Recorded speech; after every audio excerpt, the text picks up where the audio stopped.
Assuntos do momento. Desde a semana passada, um vídeo do youtuber Felca, lançado na quinta-feira, acumulou mais de 9 milhões de visualizações em apenas um dia. Com 49 minutos de duração, o material reúne denúncias contra influenciadores acusados de abusar da exposição infantil, além de explicar como o algoritmo pode favorecer a entrega desse tipo de conteúdo para pedófilos. Esse conteúdo trouxe à tona o debate sobre a sexualização infantil e a adultização desses menores. Hoje a gente conversa com um psicanalista e professor da Associação Brasileira de Psicanálise Clínica, o Arthur Costa, para falar sobre esse tema. Arthur, prazer falar contigo. A gente, desde que tomou conhecimento desse vídeo do Felca, eu comecei a falar aqui na redação na sexta-feira, recebi o vídeo de amigas que têm filhos que se sentindo, horrorizadas, e num primeiro momento essas amigas têm filhos bem pequenininhos, então ainda não tinham acessado esse universo e ficaram completamente aterrorizadas. Então, Arthur, eu queria começar contigo, como psicanalista, acho que falando mais sobre os pais nesse primeiro momento e pessoas que são tutoras de crianças, como elas ficam em relação a toda essa denúncia e como fazer para evitar que os filhos sejam expostos a essa realidade tão horrorosa que o Felca, de forma bastante corajosa, denunciou na semana passada. Bom dia, obrigada por falar com a gente. Bom dia, Natália, bom dia a todos que nos assistem. A verdade é que o vídeo do Felca chegou como uma bomba para muitas famílias que realmente precisaram desse alerta para poder entender essa codificação e essa preocupação sobre um assunto, sem dúvida, muito relevante. Posso falar como psicanalista de que, infelizmente, essa forma de atropelar o processo, de roubar a infância das crianças, na verdade, isso já é uma coisa muito antiga, mas de âmbito sexual, talvez um tanto mais recente no Brasil, tem preocupado sim as famílias e tem já trazido um impacto muito grande emocional, tanto para as crianças quanto para as famílias.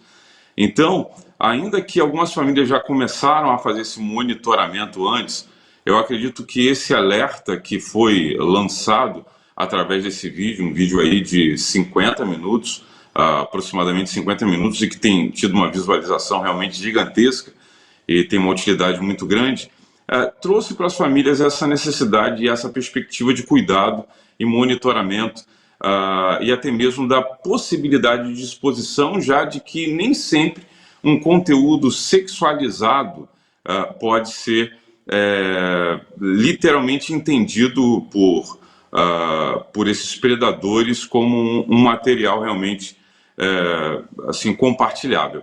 O que precisa ser entendido pelas famílias é que, ainda que o ECA, em vários artigos, assegure para a família e por lei se torna crime essa sexualização de crianças, ainda assim é o dever maior da família mesmo fazer esse monitoramento. Sim, a escola precisa ter protocolos claros, por exemplo, para poder prevenir esse tipo de conteúdo, ou até mesmo da captação do conteúdo. A educação sexual precisa ser oferecida. Eu acho que um dos grandes problemas hoje que a gente tem enfrentado é que as famílias não estão conseguindo diferir educação sexual dessa sexualização das crianças. A educação sexual é quando você realmente explica a respeito dos órgãos, que área pode ser tocada, que área não pode ser tocada, onde está a libido da criança, que ela na perspectiva da psicanálise, ela migra em regiões do corpo, dependendo da idade que ela tem. Então, à medida de que os pais investem na sua psicoeducação, eles vão poder fazer essa educação com mais qualidade. Caso contrário, a gente vê por questões muitas vezes comerciais, e aí a gente vai ver essa adultização vindo desde o trabalho infantil, porque traz dinheiro para a família, e hoje a exposição das crianças, porque traz visibilidade e algum tipo de renda também para algumas famílias, trazendo a exposição dessas crianças. Em contrapartida, há pessoas que não têm o menor interesse em captar nenhum tipo de recurso ou interesses financeiros, mas que, sem perceber, exporam seus filhos. Então, eu diria que a sexualização começa muitas vezes pela roupa da criança. Criança se veste como criança, não se veste como um adulto. A forma como ela se veste pode fazer com que ela comece a atropelar o processo, se visualizando já como adulta, quando na verdade não é. Então, eu acredito de que o vídeo tem uma utilidade gigantesca, mas eu acredito que à medida que as famílias forem investindo na sua psicoeducação, na sua forma de educar os seus filhos sexualmente, essa sexualização será evitada e as famílias entenderão de que isso é de fato um crime e que o ECA já regulamenta isso. Arthur, você trouxe diversos pontos. Eu estou aqui tentando organizar para te perguntar cada um deles. Acho que o primeiro que apareceu na sua resposta, que eu posso te perguntar para a gente falar ainda mais sobre isso, que é a questão da adultização, que eu achei muito interessante também na denúncia do Felca, que a gente vê o quanto, na denúncia dele, pedófilos estão muito atentos a muitas vezes vídeos que os pais publicaram dos seus filhos, que não tinha claramente na publicação dos pais, não tinha nenhuma forma ali de sexualização dessa criança. Era a criança almoçando, a criança brincando com os amigos, e essas pessoas, esses predadores, pegam esses vídeos e vendem dessa forma, né?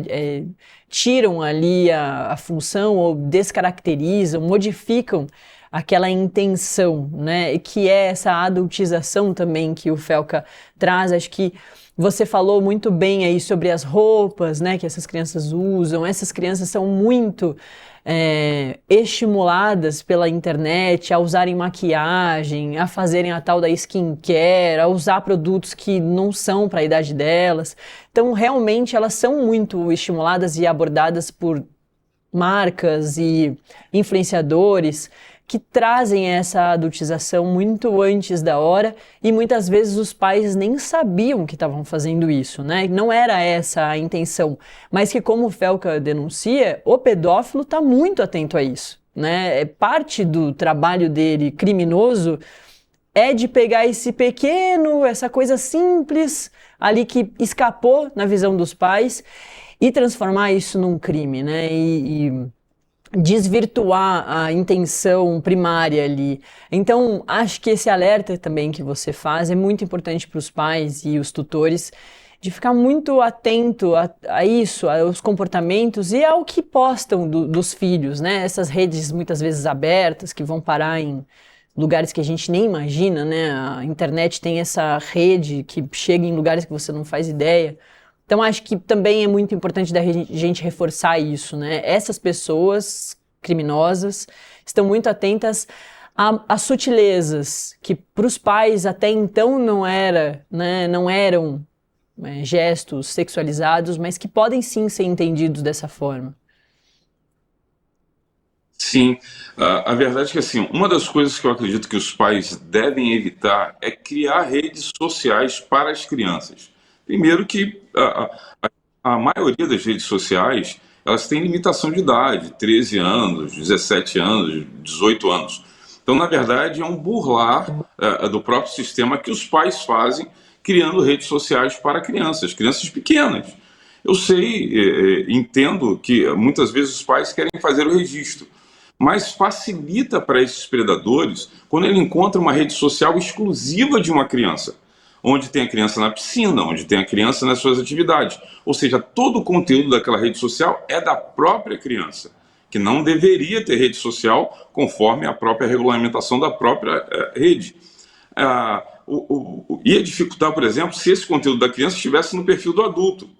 Já dá uma complicada, porque já não fica tão nichado assim para ser encontrado. Então, já que o algoritmo está facilitando a vida do predador, então a gente tem que complicar a vida do algoritmo, até que isso possa ser regulamentado. Então, é muito importante de que o acesso a esse tipo de conteúdo, e até de outras crianças, porque o que estimula a criança, às vezes, a produzir um conteúdo?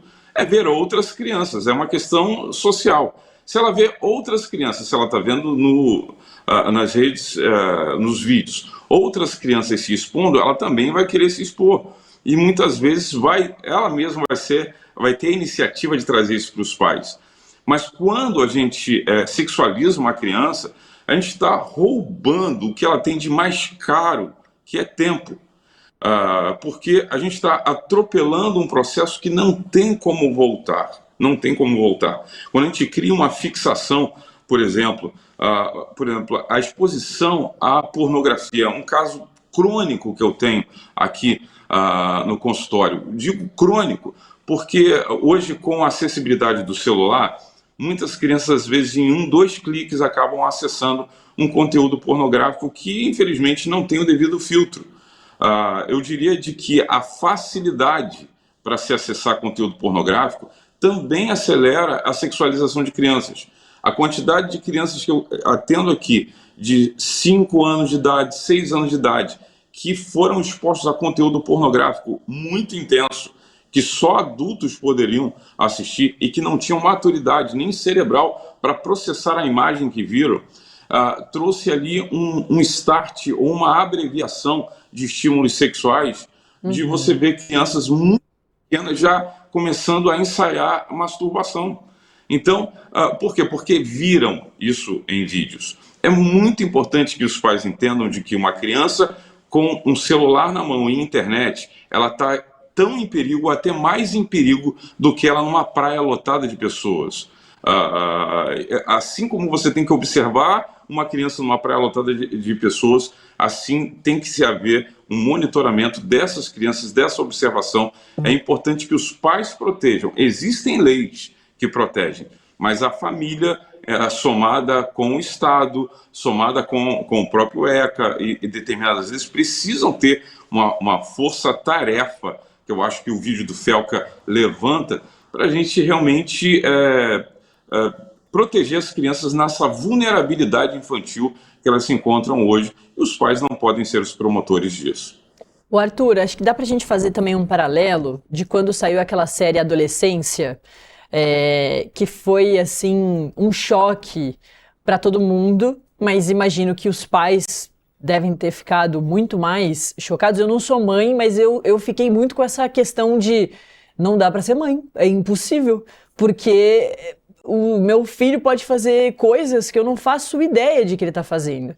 E acho que o vídeo do Felca também traz esse alerta. A gente está falando bastante sobre isso, do quanto eles, com a internet, acessam um universo muito desconhecido muitas vezes, né? Os pais, quando não têm o controle desse acesso aos aparelhos, à internet principalmente, os pais não fazem ideia do que esses filhos estão acessando, essas crianças estão acessando. Então, acho que também dá para a gente fazer esse relato. E também é muito interessante isso tudo que você pontua, e aí voltar um pouquinho lá na sua primeira fala sobre a educação sexual, porque imagino também, Arthur, que com esse conhecimento, a criança consegue identificar esse abuso, e também consegue saber que se ela chega a um vídeo pornográfico, ela sabe que isso é errado, né? E ela pode, inclusive, conversar com os pais que chegou a isso e os pais tomarem alguma atitude, né? A educação sexual também vem muito do alerta dela,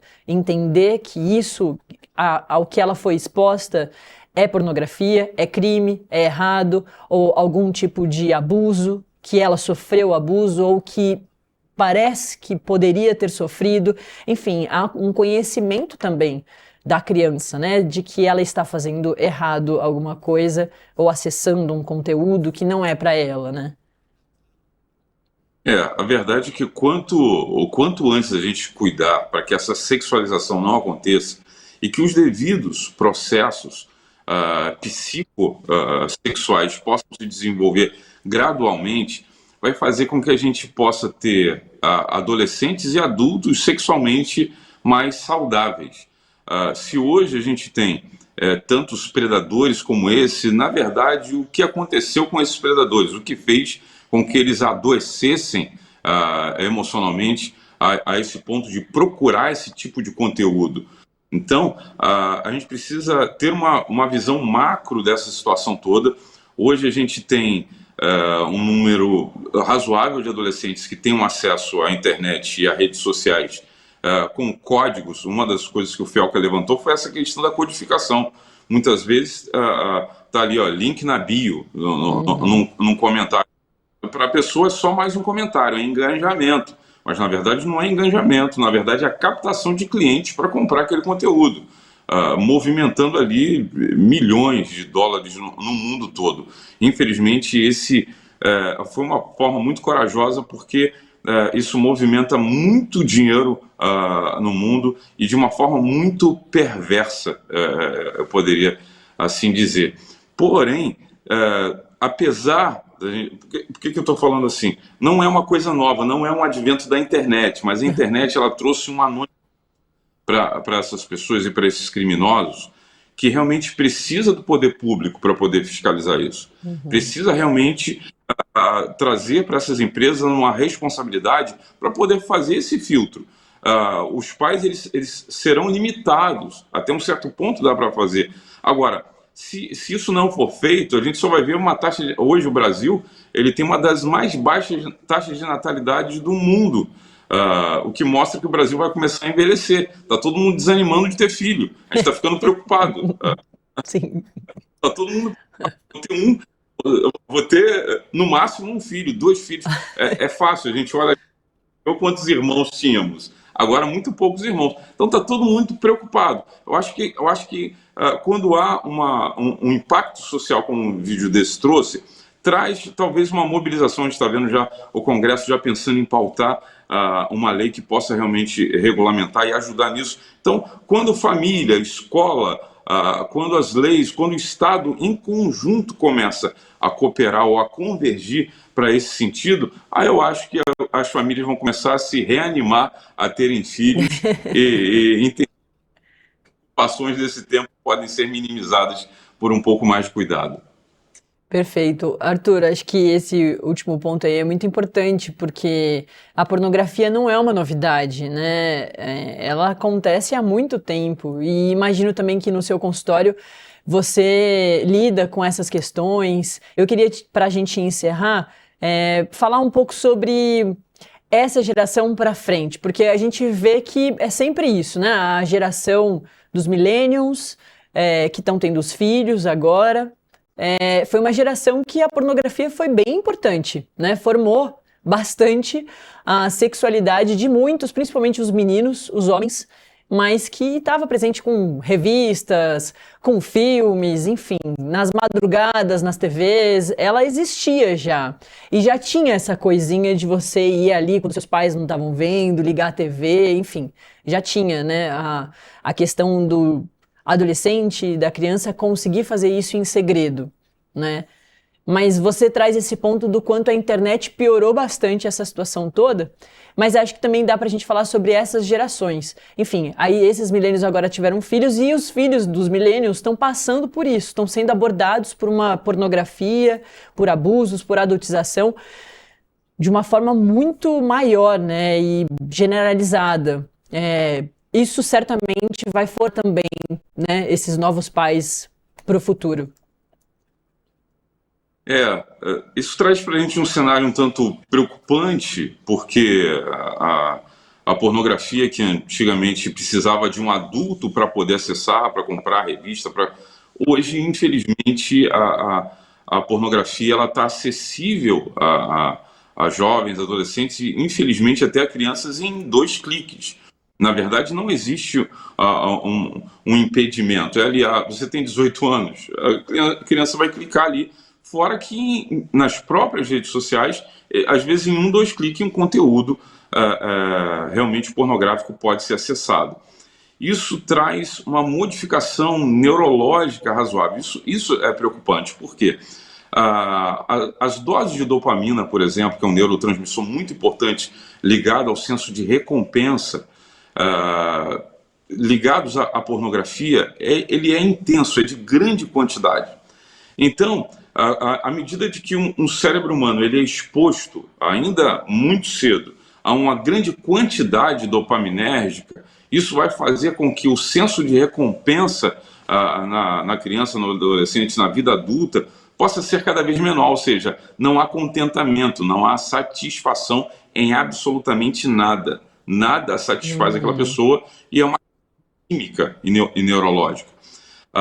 É importante que doses ou estímulos dopaminérgicos, como a gente pode dizer, como a pornografia, entre outros que existem, que são hiperestimulantes, possam ser evitados. Por isso, essa mobilização, por exemplo, para que os celulares não pudessem ser utilizados nas escolas. A gente está há um pouco mais de 6 meses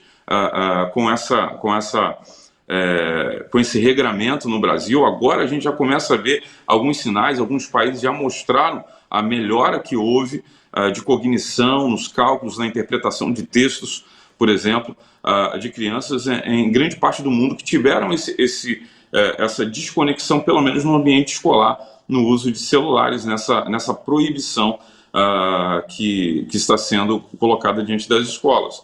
Justamente porque existem várias questões que podem envolver isso. Então, existe essa neuroplasticidade, esse cérebro se modificando. Eu não sou evolucionista, mas, na minha opinião, a evolução das espécies ela é inevitável. E nós estamos ainda em evolução. O cérebro humano está evoluindo com o tempo. Consequentemente, nosso cérebro está se modificando e essa hipersexualização também modifica o cérebro, fazendo com que a gente tenha aí um dano um tanto geracional, que pode alcançar gerações futuras. Então, merece muita atenção esse assunto, e o Felca levantou aí um assunto e tanto, que, na minha opinião, une o Brasil num momento tão polarizado que pode fazer com que ambos lados políticos se mobilizem sobre um assunto tão relevante. Muito bom, Arthur. Os novos Freuds e Lacans vão ter bastante trabalho para os próximos anos. Obrigada. A gente conversou com o Arthur Costa, psicanalista, que falou bastante sobre essa questão da adultização, da pornografia infantil, revelada aí nas redes sociais pelo Felca. Obrigada, Arthur. Com certeza a gente vai voltar a conversar em breve. Eu que agradeço. Até a próxima.